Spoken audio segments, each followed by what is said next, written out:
Good morning, YouTubers. Well, I say good morning because it's morning where I am. I don't know about where you are at the moment while you're watching this video, but it's morning here in beautiful Minnesota. It's, like 7 a.m. right now? Looks like it's going to be a gorgeous day. We had a little rain last night, but otherwise, looks like a gorgeous day. Sign up there and look at that beautiful blue sky. Not a cloud in the sky, so they're calling for some 80s to 90 degree weather. So, but anyways, I didn't make this video to talk about weather. Update on the 83 Fairmont Futura. Pulled the carburetor off late last night. The fancy 1-barrel carburetor there.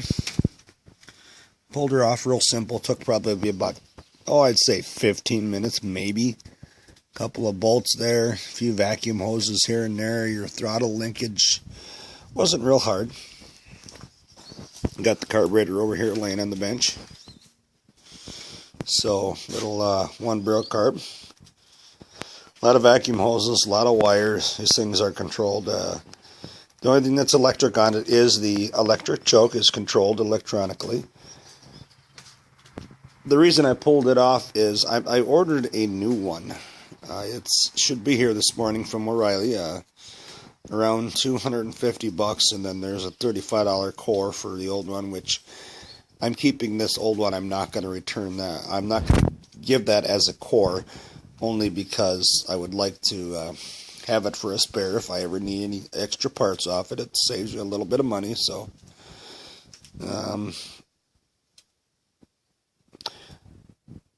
I was thinking of what I was going to say. I had my dad rebuild this carburetor about 2 weeks ago. I think I did a video on that, a little bit talked about that. Got it back from him. He went through it, put a complete kit in it. Everything seemed to be fine. He did find a few things, a power valve or something, that there was something bent that he tried to straighten out. And there was a couple things that were kind of messed up on the carburetor. More than likely, probably just an old, 30-year-old carburetor. Granted, the motor was done and only has 10,000 miles on the motor, but that's obviously the original carburetor. So eventually, after time, they get wore out and things just get to the point where they just don't want to work. And, that's with anything mechanical like that. After time, they get wore out. So he rebuilt it, and it did run a little bit better. It idles a lot better and stuff. But my problem I'm having is it's loading itself up real bad. You start it up, you set the choke, it runs fine in the morning. Works good. Kick it back down to take the choke off and it'll idle down and stay at a decent idle, but it does want to miss a little bit, and that's because it's loading up. So what it's doing is it's fouling out the plugs. I did pull all the plugs out last night, checked all 6 of them. Pulled every one of them out, checked them. A couple of them were pretty fouled out. They were wet, so I just put those plugs in like about a week ago. They're brand spanking new Autolite plugs. As you can see, the wires are all brand new too. I cleaned them. I sanded them off a little bit with some real fine little sandpapers. Sprayed them with some carbon choke cleaner. Blew them out real good. So they put them back in, so I'm sure they'll be okay.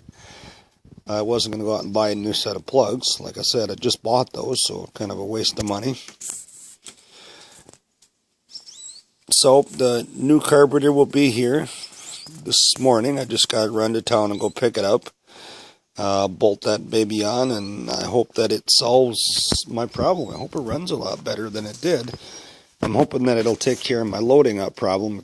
Something has to be messed up in that old carburetor to cause it to do what it was doing.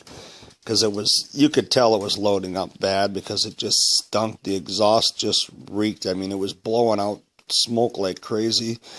It smelled, just reeked of gas. Oh, and I also, I changed the oil too, and I figured I better do that. Well, when I pulled the drain plug out of the pan, wow, it was almost like it was half gas, half oil. The oil was just watery. When your oil gets all full of gas like that, you can tell because it's really watery and it just reeks of gas. You can tell that there's just tons of gas dumped in the oil. So I figured probably a good idea to drain the oil and then clean the plugs before I put the new carburetor on, because hopefully, you know, you don't want too much oil, or I'm sorry, you don't want too much gas in your oil, because you'll end up washing your pistons out and you're not getting the proper lubrication. So I thought to myself it'd be a smart idea, you know, $14-15 for a simple oil change, clean the plugs. It didn't cost me nothing.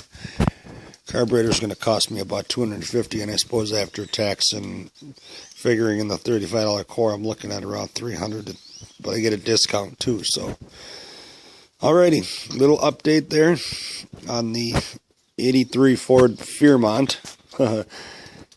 There's my new nickname. I'm thinking about taking it to a guy I know that makes windshield decals, and I was going to have him make me a banner on the top that says Ford Fairmont, or just Fairmont with maybe like the Ford symbol or something next to it, because probably by next spring or so she's gonna have a 302 in her, because this winter I'll be parking it in the old garage here for storage, and then gonna be pulling that motor out and searching for a nice 302 to build up, and then figure out what else I need to make this thing a fast hot rod. Alrighty, bye bye tubers.